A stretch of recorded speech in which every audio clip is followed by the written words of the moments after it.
The wind was howling like a wild animal that cold February night in 1987. Grace Wilson pulled her coat tighter as she walked toward the small medical clinic where she worked. The building sat alone on a stretch of desert highway, serving anyone who needed help in this remote part of Arizona. Grace had been a nurse for 8 years, but she'd never gotten used to these winter storms. The desert could be cruel, especially to anyone caught outside without shelter. She was thinking about getting home to her warm apartment when she heard it, a sound that made her heart skip a beat. It was the cry of a baby. At first, she thought, she was imagining things. The wind could play tricks on your ears out here. But then she heard it again, weak and desperate. Grace rushed toward the sound, her feet crunching on the frozen ground. There, bundled in what looked like old blankets, near the clinic's front door was a tiny baby. The child couldn't have been more than 3 or 4 months old. His little face was red from the cold and his cries were getting weaker. "Oh my God," Grace whispered, scooping the baby into her arms. "What are you doing out here, little one?" The baby was wrapped in beautiful hand-woven blankets with patterns she recognized as Native American.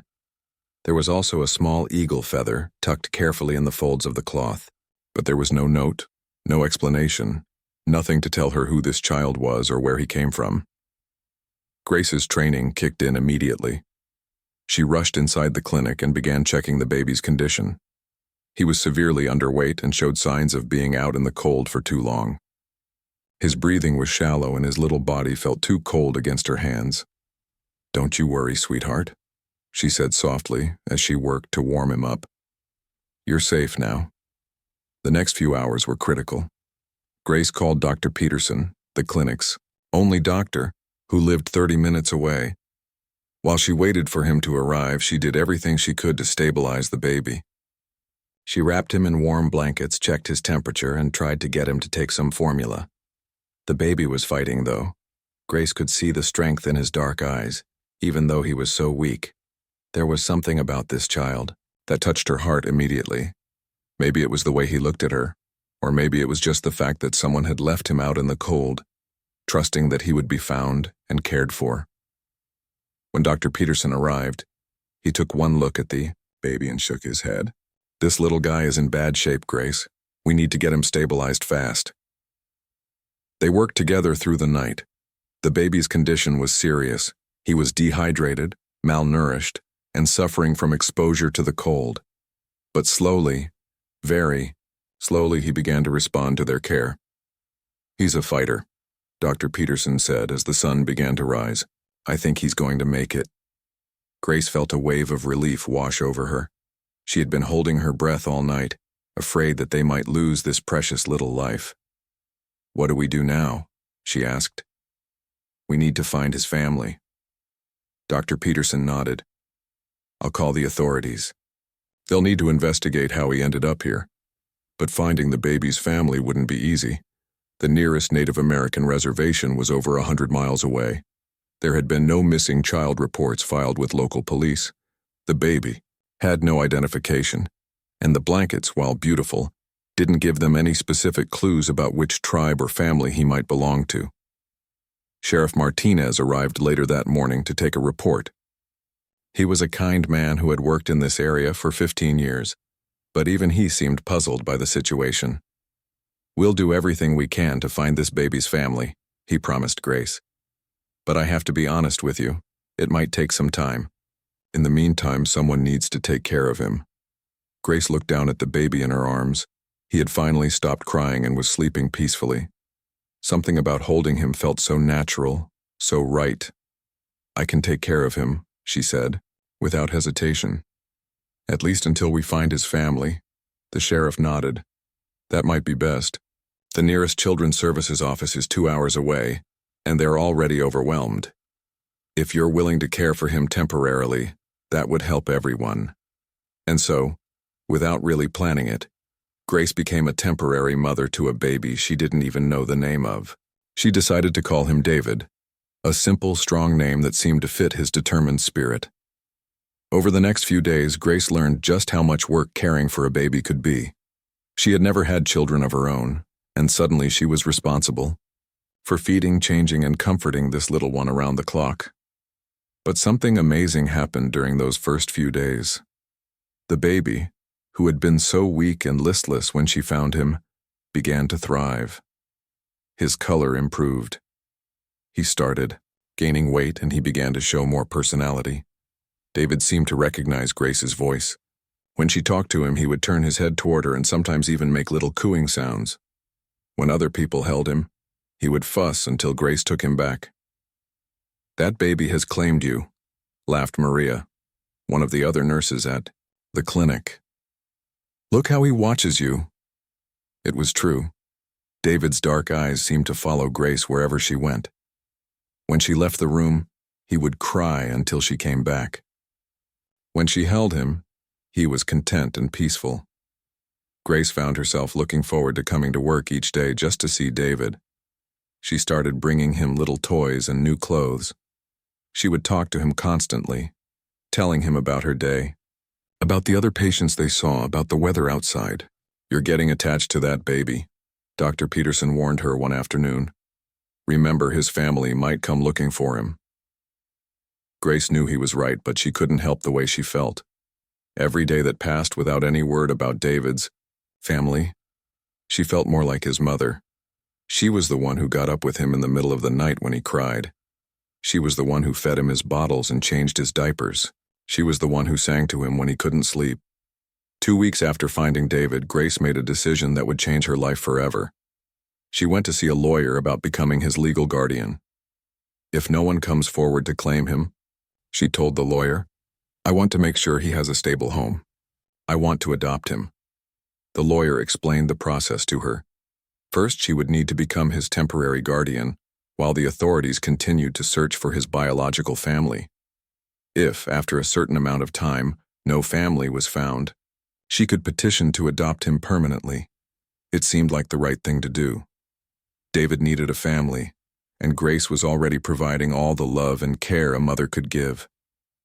The paperwork was complicated, but Grace was determined. She filled out form after form, underwent background checks, and had her home inspected by social workers. Through it all, David continued to grow stronger and more attached to her. By the end of his first month with Grace, David was a completely different baby from the one she had found outside the clinic. He was healthy, happy, and clearly bonded with her. When strangers tried to hold him, he would reach for Grace with his little arms. Grace's friends and family were amazed at the transformation, not just in David, but in Grace herself. She had always been a caring nurse, but becoming a mother had brought out something new in her. She glowed with happiness and purpose. "I never thought I wanted children," she confided to her best friend, Linda. "But now I can't imagine my life without him." The months passed, and still no word came about David's biological family. The sheriff's department had contacted reservations across 3 states. They had shared his photo with tribal authorities and social workers, but no one came forward to claim him. Grace began to believe that maybe David was meant to be with her. Maybe whoever had left him at the clinic had done so because they knew she would love him and give him a good life. She started making long-term plans. She researched the best schools in the area, started a college savings account for David, and began learning about Native American culture so she could teach him about his heritage when he got older. David, meanwhile, was developing into a curious, active toddler. He had learned to sit up, then to crawl, and was now pulling himself up on furniture. His personality was emerging too. He was determined, intelligent, and had a smile that could light up a room. Grace documented every milestone with photos and videos. She wanted to have everything recorded for David when he got older, so he would know how much he was loved even if she wasn't his biological mother. As David's first birthday approached, Grace felt more confident than ever that they were a family. The legal proceedings for the adoption were moving forward smoothly.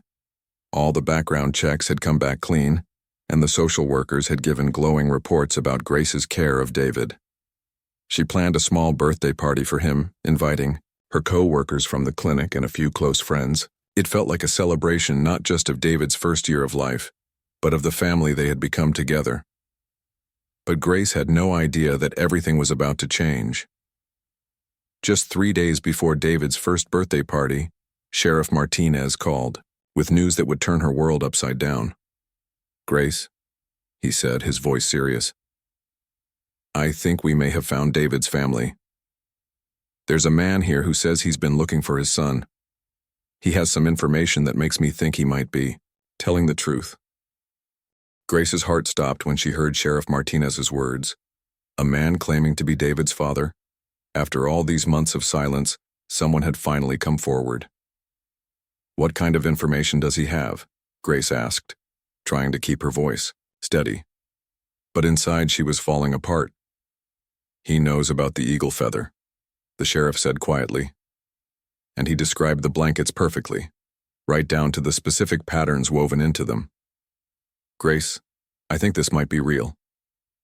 Grace felt like the world was spinning around her. She looked across the clinic at David, who was sitting in his high chair, happily playing with some toy blocks. He had no idea that his entire world might be about to change. "I'll be right there," she managed to say, before hanging up the phone. The drive to the sheriff's office felt like the longest 20 minutes of Grace's life. Her mind was racing with 1,000 thoughts. What kind of man was David's father? Why had it taken him so long to come forward? What would happen to David now? But the hardest question of all was one she could barely admit to herself. What would happen to her? Over the past 8 months, David had become the center of Grace's world. She had rearranged her entire life around caring for him. She worked shorter shifts so she could spend more time with him. She had moved to a bigger apartment with a nursery. She had started planning for his future, dreaming about watching him grow up, teaching him to ride a bike, helping him with homework. Now all of those dreams might disappear in an instant. When Grace arrived at the sheriff's office, she could see a man sitting in the waiting area. He was Native American, probably in his early 30s, with long dark hair and weathered hands that spoke of hard work. He looked exhausted, like he hadn't slept in weeks. When he saw Grace walk in carrying "David," the man's face transformed. His eyes filled with tears, and he stood up slowly as if he couldn't believe what he was seeing.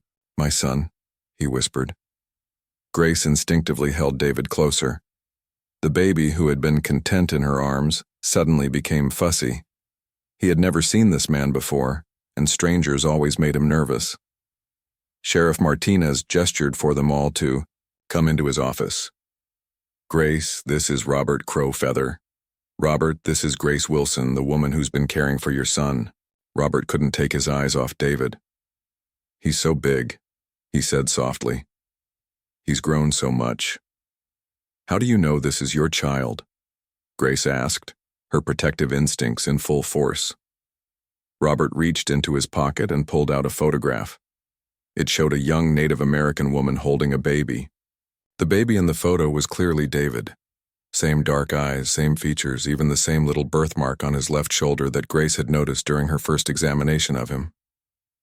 "This is my son with his aunt, my sister Rebecca," Robert said.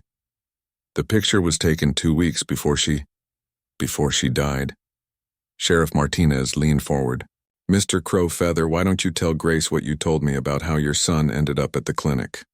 Robert took a deep breath, and Grace could see the pain in his eyes. "My wife died when our son was born. Complications during delivery. I was trying to raise him alone on the reservation, but it was hard. I was working 2 jobs just to pay for formula and diapers." He paused, looking down at his hands. "My wife's family never accepted me.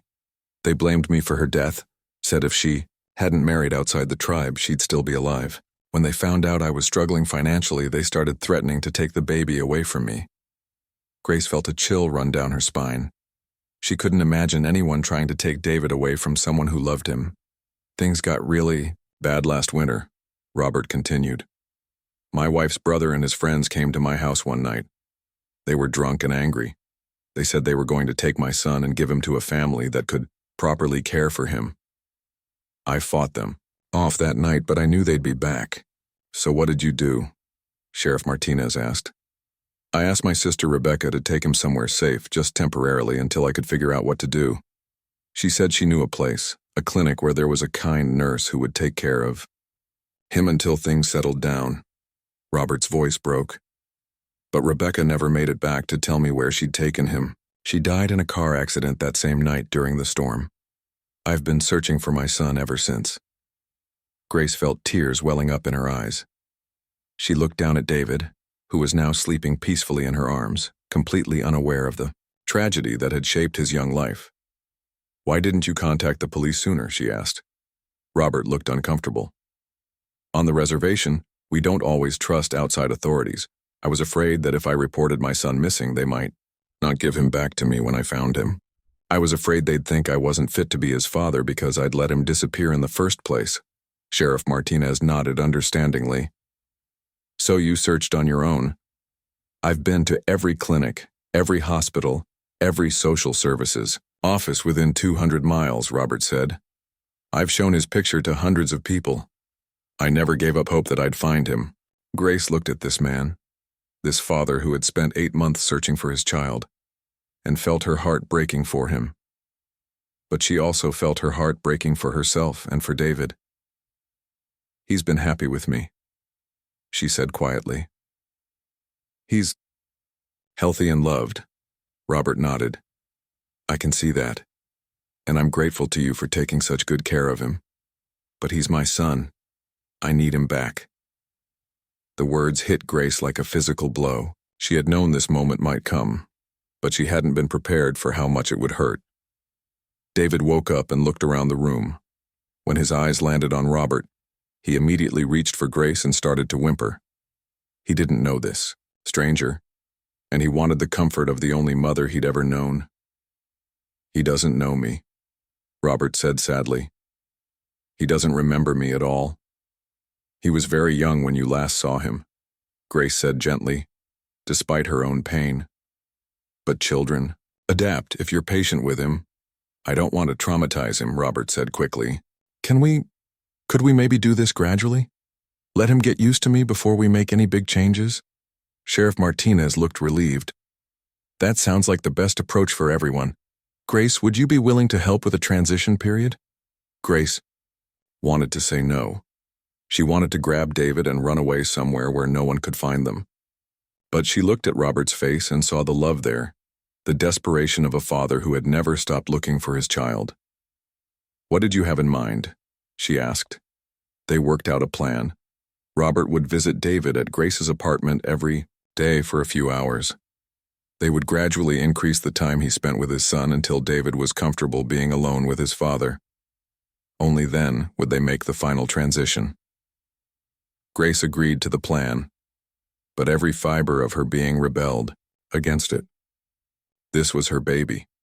She was the one who had saved his life, who had nursed him back to health, who had loved him every single day for 8 months. But she also knew that Robert was David's biological father, and legally, he had every right to his son. The first visit was scheduled for the next day. Grace spent that evening holding David extra tight, memorizing the feel of his weight in her arms, the sound of his laugh, the way he looked when he slept. "I love you so much, little one," she whispered to him. "No matter what happens, I will always love you." When Robert arrived the next afternoon, David immediately hid his face against Grace's shoulder. He peeked out curiously at the strange man, but he wouldn't let Robert get too close. Robert was patient. He sat on the floor and played with toys, letting David watch him from the safety of Grace's arms. After an hour, David's curiosity got the better of him, and he crawled over to investigate what Robert was doing. "He likes those blocks," Grace said, trying to be helpful despite the pain in her chest. Robert smiled. "I remember. I bought them for him when he was first born." Gradually, over the following days, David began to warm up to Robert. He would play near him, though he always kept Grace in sight. If she left the room, David would cry until she came back. Grace watched this bonding process with mixed emotions. Part of her was happy to see David connecting with his father, but another part of her was dying inside, knowing that each day brought them closer to the moment when she would have to say goodbye forever. Robert, for his part, was wonderful with David. He was gentle and patient, and it was clear that he genuinely loved his son. He would sing to David in what Grace assumed was Apache, and he brought traditional toys and clothes from the reservation. "I want him to know his culture," Robert explained to Grace one day as David played with a small drum Robert had brought. It's important for him to understand where he comes from. Grace nodded, even though it hurt to think that she wouldn't be part of David's future to help him learn about his heritage. After 2 weeks of daily visits, Robert broached the subject of taking David for longer periods, maybe a few hours at a time without Grace present. "I think he's ready," Robert said. "He seems comfortable with me now." Grace knew he was right, but she wasn't ready. She wasn't sure she'd ever be ready to let David go. The first time Robert took David out alone, just to the park for an hour, Grace paced around her apartment like a caged animal. Every minute felt like an eternity. When they returned, David was happy and laughing, and he ran to Grace with a flower Robert had helped him pick. Grace invited Robert over that evening to talk about her idea. After putting David to bed, they sat in her living room, both nervous about the conversation they were about to have. "I've been thinking about this situation from every angle," Grace began. "And I keep coming back to one thing. What's best for David?" Robert nodded, his hands clasped tightly in his lap. "That's all I want too. What's best for my son?" "The thing is," Grace continued, "David has bonded with both of us now. He loves you. I can see it in his eyes when you're here. But he also loves me. And I don't think ripping him away from either one of us is what's best for him." Robert was quiet for a long moment, considering her words. "What exactly are you suggesting?" Grace took a deep breath. "I'm suggesting that maybe we can co-parent him. I know it's unusual, and I know we're basically strangers to each other. But we both love David, and we've both been taking care of him." "You mean like shared custody?" Robert asked. "Something like that, but maybe more flexible, more family-like." Grace paused, trying to find the right words. "Look, I know I'm not David's biological mother. I know you have every legal right to take him home with you tomorrow and never let me see him again." Robert's face showed surprise. "I would never do that. You saved his life, Grace. You've given him 8 months of love and care when I couldn't. I could never cut you out of his life completely." Relief flooded through Grace. "Really? Really? The question is, how do we make this work practically? I live on the reservation, about 2 hours from here. You live here and work at the clinic. David needs stability, and I'm not sure how we can give him that if he's constantly moving between 2 homes."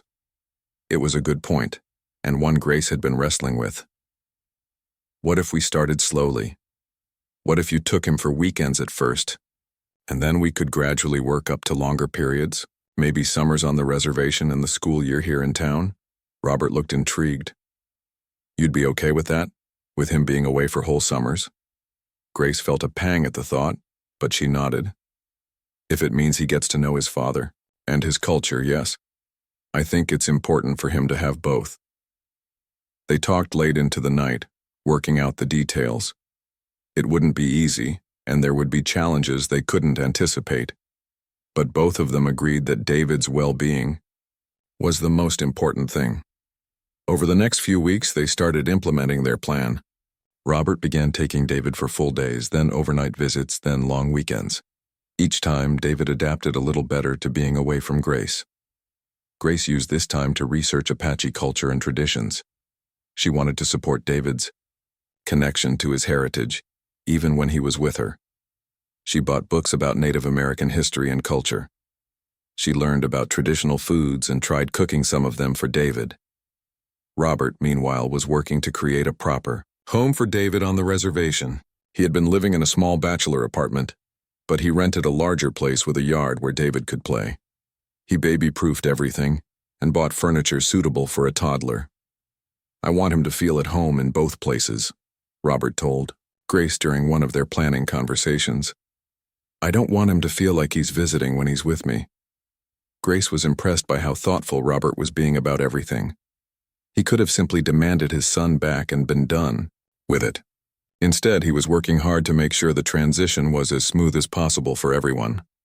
The first overnight visit was hard for Grace. She had never spent a night away from David since she'd found him. She barely slept, checking her phone constantly to make sure Robert hadn't called with any problems. When Robert brought David back the next morning, The little boy ran to Grace with his arms outstretched. "Mama!" he cried, and Grace scooped him up, tears streaming down her face. But she noticed something else.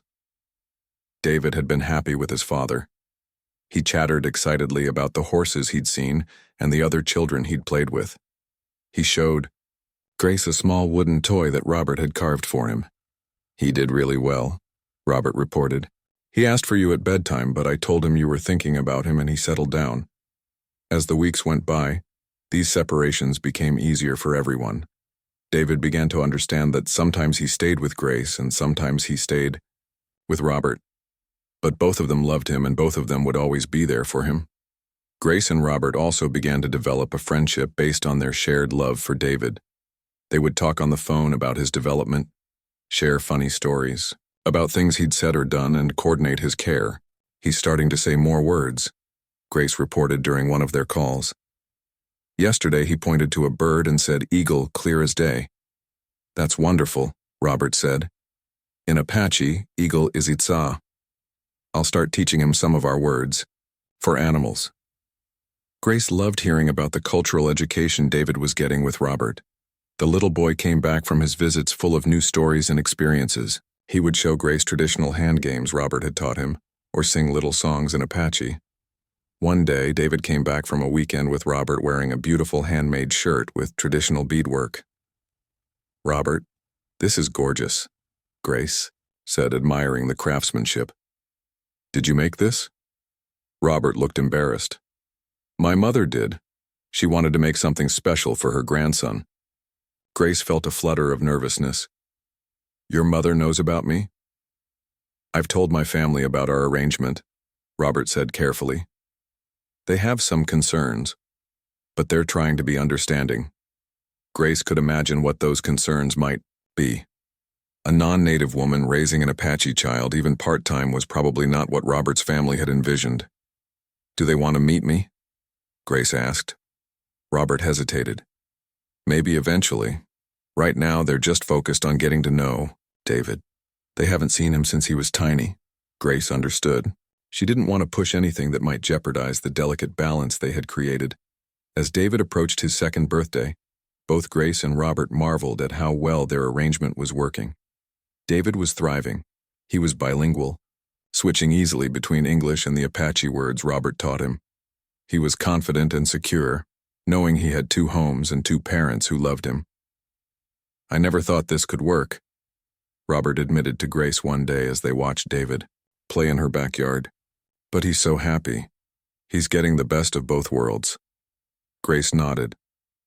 "I think we all are." She meant it.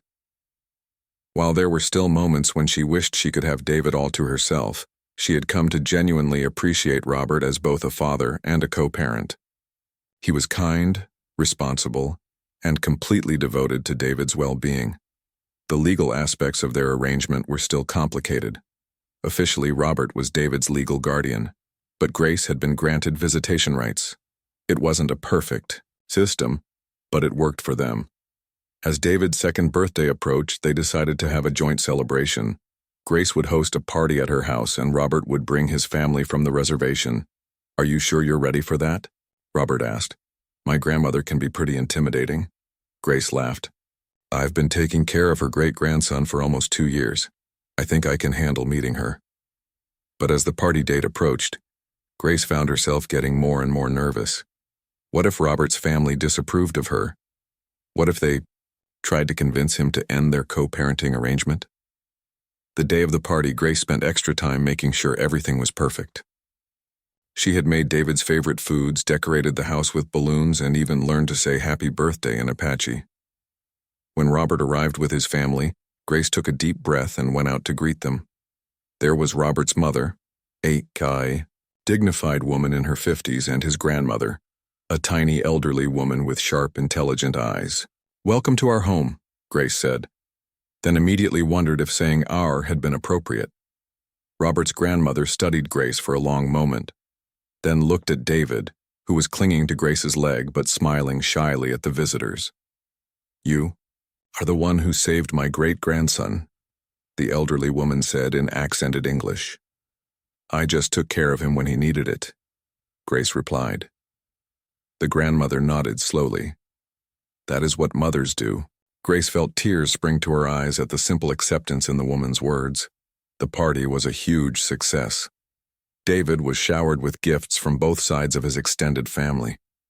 Grace's friends from the clinic mixed easily with Robert's relatives from the reservation.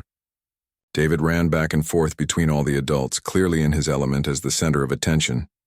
As the party wound down and people began to leave, Robert's mother approached Grace.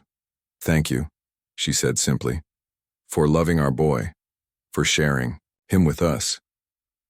"Thank you for raising such a wonderful man," Grace replied, looking over at Robert, who was teaching some of her friends a traditional Apache children's game. "This is a good thing you two have done," the older woman continued. "Not easy, but good. David is lucky to have so many people who love him." As Grace cleaned up after the party that evening, with David napping exhaustedly on the couch, she reflected on how much her life had changed in 2 years.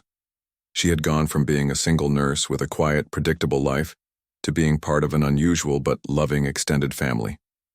Robert stayed to help with the cleanup, and they worked together in comfortable silence. Grace spent the next several weeks thinking about Robert's suggestion. Moving to the reservation would mean leaving everything she had known, her job, her friends, her comfortable life in town. But it would also mean being closer to David and Robert, being part of David's daily life instead of just seeing him on weekends and holidays. She decided to visit the reservation clinic to see what it would be like to work there. Robert picked her up early one Saturday morning, with David chattering excitedly in his car seat about showing Grace his other home. The drive to the reservation took them through beautiful desert landscape, but Grace barely noticed the scenery. She was nervous about this visit, wondering if she would fit in, if the community would accept her. "Don't worry so much," Robert said, glancing at her tense face. "Everyone's curious about you, but they're good people. They know how much you love David." The reservation was different from what Grace had expected. Instead of the poverty and desperation she had seen portrayed in movies, she found a vibrant community with modern homes, a good school, and people who clearly cared about each other and their shared culture. The clinic was smaller than where Grace currently worked, but it was well equipped and served a wide area. Dr. Running Bear, the head physician, was a kind woman in her 40s who had trained at prestigious medical schools, but chosen to return home to serve her community.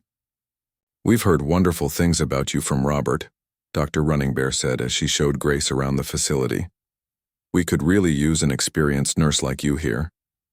Grace was impressed by the clinic's focus on combining traditional healing methods with modern medicine. They had a traditional healer on staff who worked alongside the medical doctors, and many patients seemed to benefit from this integrated approach. "It's different from what you're used to, I'm sure," Dr. Running Bear said, "but I think you'd find it rewarding. We focus on the whole person, not just their symptoms." After touring the clinic, Robert took Grace to see his house. David ran ahead of them, eager to show Grace his room and his toys. The house was modest but comfortable, with beautiful traditional artwork on the walls and a large backyard where David could play safely.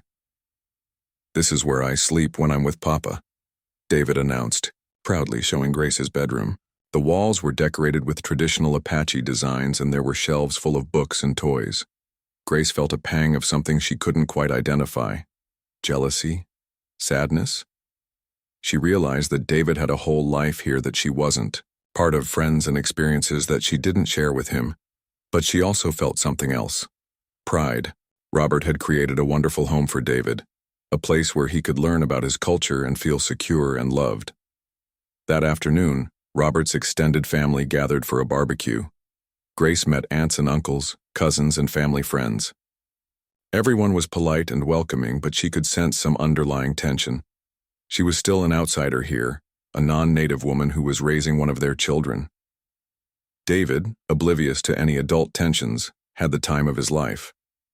He played with his cousins, learned new games from his great-grandmother, and proudly introduced Grace to everyone as his Mama Grace. "He talks about you all the time when he's here," Robert's sister-in-law, Janet, told Grace as they watched the children play. "Mama Grace this, Mama Grace that. You've made quite an impression on him." Grace smiled, but she noticed that Janet seemed a bit reserved. Later, when Grace went inside to help with the food preparation, she overheard a conversation between some of the women that made her heart sink. "I still don't understand why Robert doesn't just raise the boy himself," one woman was saying. "Why does he need this white woman involved?" "She saved his life," another woman replied. "We have to give her credit for that. But now she's trying to take him away from his people," the first woman continued. "Having him live in town most of the time, away from his family, away from his culture." Grace felt tears stinging her eyes. She had never thought of herself as taking David away from his people. She had tried so hard to support his connection to his Apache heritage. Robert must have noticed her distress, because he appeared at her, sighed a few minutes later. "Everything okay?" he asked quietly. Grace forced a smile. Of course, everyone's been very welcoming, but Robert knew her well enough by now to see through her forced cheerfulness. "What happened?" Grace hesitated, not wanting to cause problems between Robert and his family. "It's nothing. Just some natural concerns about the situation." That evening, as they drove back to town, David fell asleep in his car seat. Grace stared out the window at the darkening landscape, lost in thought. "You're upset about something," Robert said finally. Grace sighed. "Some of your family members think I'm taking David away from his culture." Robert was quiet for a moment. "What do you think?" "I don't know anymore," Grace admitted. "I've tried so hard to support his connection to your culture, to make sure he knows where he comes from. But maybe they're right, maybe I'm being selfish keeping him in town with me so much." "Grace, look at me," Robert said, pulling over to the side of the road. "You are not taking David away from his culture. You're giving him the gift of being comfortable in two worlds. Do you know how valuable that is?" "But he belongs with his people," Grace said, tears finally spilling over. "He belongs with you." Robert reached over and took her hand. "He belongs with both of us. He belongs wherever he's loved and cared for. And that's with you just as much as it's with me." Grace appreciated Robert's words, but the conversation she had overheard at the barbecue continued to haunt her. Over the next few days, she found herself questioning every decision she made about David's care, wondering if she was somehow harming him by keeping him away from the reservation. When David came back from his next visit with Robert, he was full of stories about a traditional ceremony he had attended. He showed Grace some new Apache words he had learned and proudly demonstrated a traditional dance his cousin had taught him. Watching him, Grace felt the depth of his connection to his heritage, and it made her feel like an outsider in her own child's life. That night, after putting David to bed, Grace made a difficult phone call. "Robert, I need to talk to you about something important." "What's wrong? You sound upset." Grace took a deep breath. "I've been thinking about what your family said, and I think maybe they're right. Maybe David would be better off living with you full time." There was a long silence on the other end of the phone. "Grace, what brought this on?" "I heard some of your relatives talking at the barbecue. They think I'm keeping David from his culture, from his people, and maybe they're right." "Those were just a few people with strong opinions," Robert said firmly. "They don't speak for everyone." "But what if they do? What if I'm being selfish? What if David would be happier living on the reservation with you, learning his traditions, being surrounded by his extended family?" Grace's voice broke as she continued. "I love him so much, Robert. More than I ever thought it was possible to love another person. And because I love him, maybe I need to step back and let him have the life he's supposed to have." "Grace, stop," Robert said urgently. "Don't make any decisions when you're this upset. Let me come over so we can talk about this properly." Robert arrived at Grace's apartment an hour later. He found her sitting on her couch looking exhausted and heartbroken. "Tell me exactly what you heard," he said, sitting down beside her. Grace recounted the conversation she had overheard. Robert listened with a deepening frown. "I know those women," he said when she finished. "They're good people, but they have some old-fashioned ideas about how things should be done. They don't speak for the whole community." "But what if they're right?" Grace asked.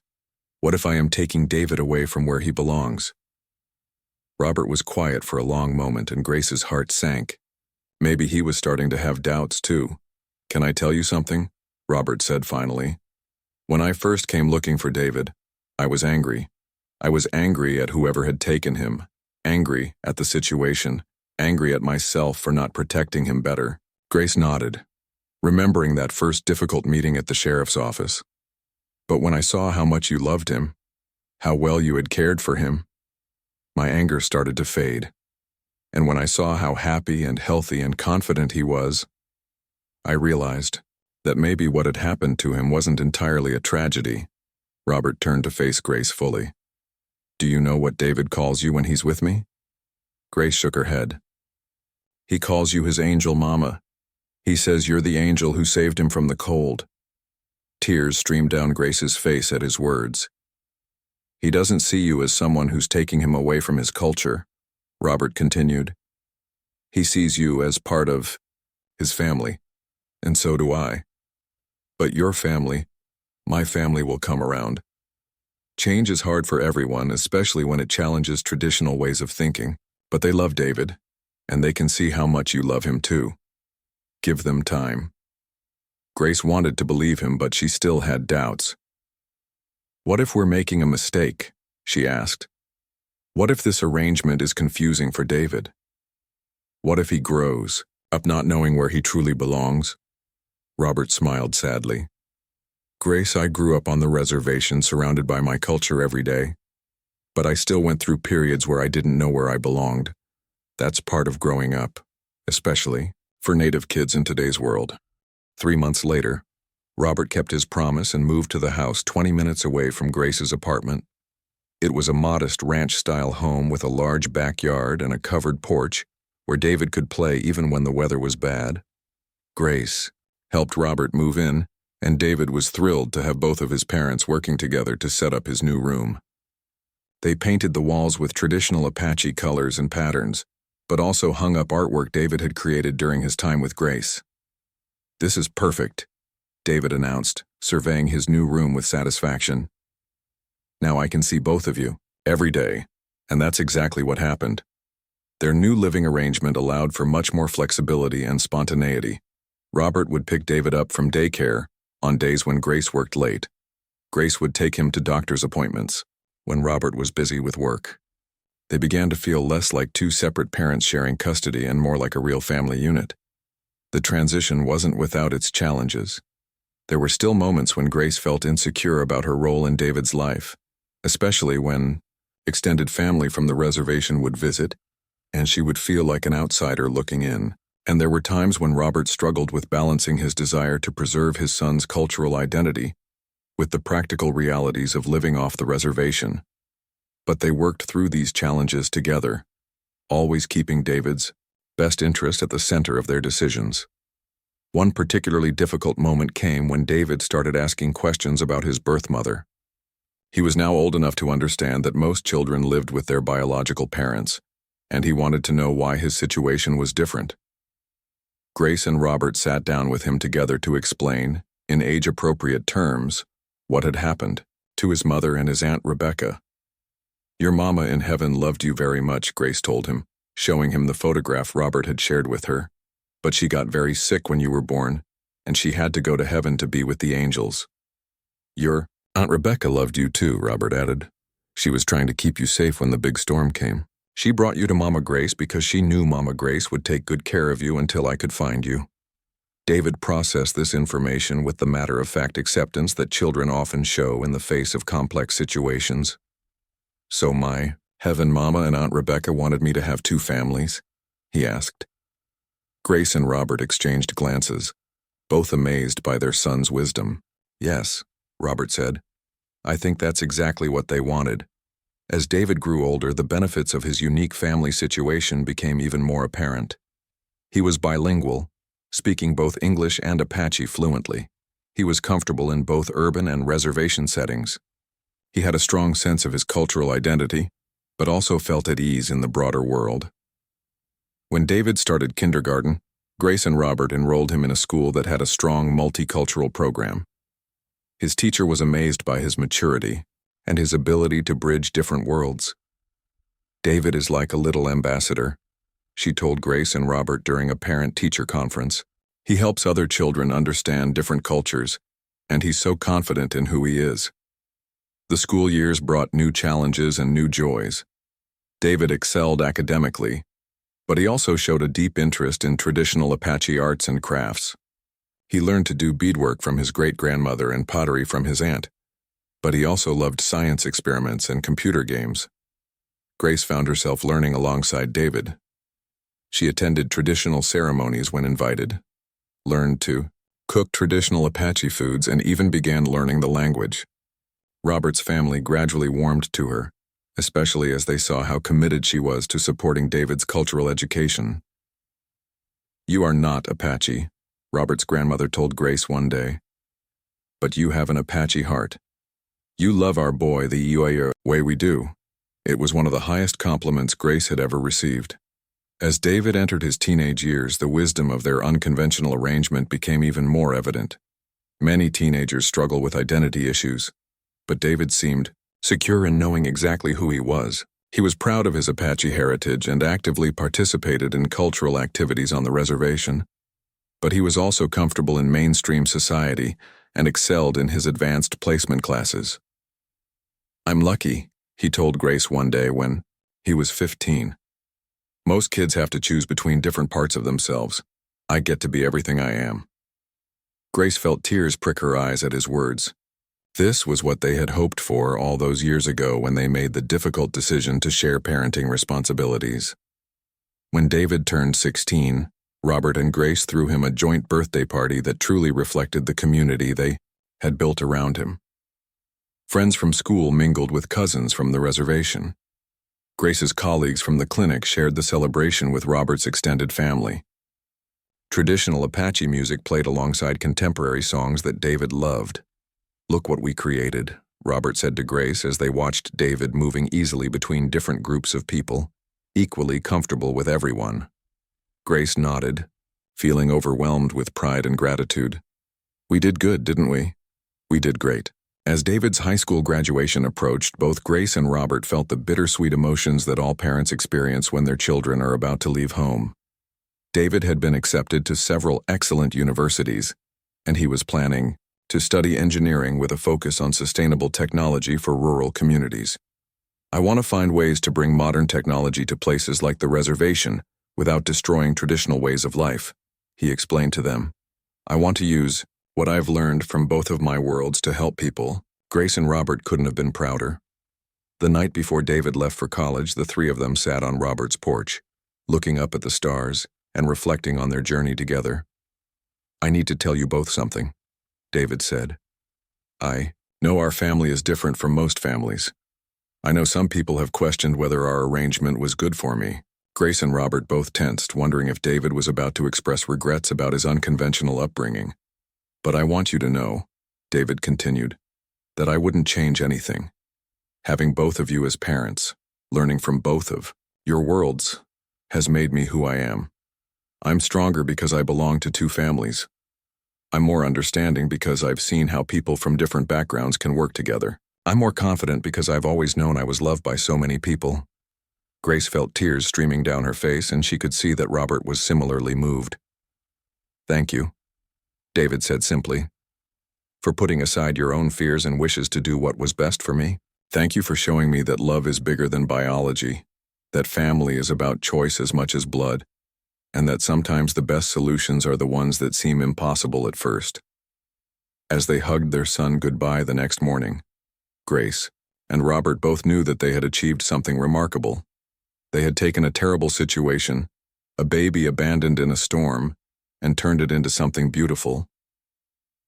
5 years later, David graduated from college with honors. He returned home to work on sustainable energy projects that would benefit both urban and rural communities. He had maintained his connections to both of his worlds, and he was using his unique perspective to build bridges between different communities. At his graduation party, David stood up to make a speech. Grace and Robert sat side by side, along with extended family from the reservation and friends from town. "When I was a baby," David began, "a terrible storm could have ended my story before it really began. But instead of ending my story, That storm led me to the two most incredible parents a child could ask for. He looked at Grace and Robert with deep affection. My parents taught me that love doesn't follow traditional rules. They taught me that the best families are the ones we choose to build together, even when it's difficult, even when other people don't understand. David paused, his voice thick with emotion. They also taught me that sometimes the most beautiful things come from the most unexpected places. I am living proof that two people who were strangers can come together for the love of a child and create something stronger than either could build alone. As the applause died down, Grace reflected on the long journey that had brought them to this moment. It had started with finding a crying baby on a cold winter night, and it had led to a family that was unconventional, but unshakable. She looked at Robert, who had become not just her co-parent, but one of her dearest friends. She looked at David, who had grown into a confident, compassionate young man who carried the best of both worlds within him. "No regrets?" Robert asked quietly, as if reading her thoughts. Grace smiled, watching David accept congratulations from his extended family, a family that included everyone who had ever loved him. "No regrets," she said firmly. "Not a single one." Later that evening, as the celebration wound down, David found Grace and Robert cleaning up together in the kitchen. "I have some news," he said, looking slightly nervous. "What kind of news?" Grace asked. "I've been offered a job with a company that designs renewable energy systems for remote communities. It's exactly the kind of work I've been dreaming of doing." "That's wonderful," Robert exclaimed. "The thing is," David continued, "the position would require me to travel a lot, working with different tribes and rural communities across